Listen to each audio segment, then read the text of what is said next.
Good afternoon everyone. இன்றைக்கி நம்ம அடிக்கடி யூஸ் பண்ணக்கூடிய ஒரு சில வேர்ட்ஸ், அதோடைய ஸ்பெல்லிங்ஸ் எப்படி யூஸ் பண்ணுறோம் அப்படின்றத பார்க்கலாம்.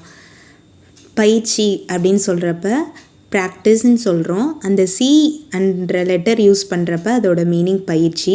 அதுவே எஸ் யூஸ் பண்ணுறோம், சியை எடுத்துகிட்டு எஸ் போட்டோன்னா பயிற்சி செய்கிறது அப்படின்ற மீனிங் வரும்.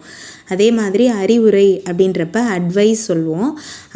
அதுலேயும் சீன்ற லெட்டரை சேஞ்ச் பண்ணி எஸ் ஆட் பண்ணுறப்ப அறிவுரை சொல்கிறது அப்படின்ற மீனிங் வரும்.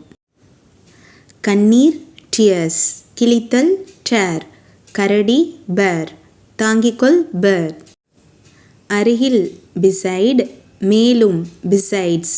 அந்த பிசைடுன்ற வேர்டோட ஒரு எஸ் லெட்டர் ஆட் பண்ணுறப்ப மேலும் இன்னும் அப்படின்ற மீனிங். பான் பிறந்த, கொண்டு செல்லப்பட்ட பான். இந்த வேர்ட்ஸ் எல்லாம் இனிமேல் நீங்கள் யூஸ் பண்ணுறப்ப உங்களுக்கு அதோட டிஃப்ரென்ஸ் அண்டர்ஸ்டாண்ட் ஆகும்.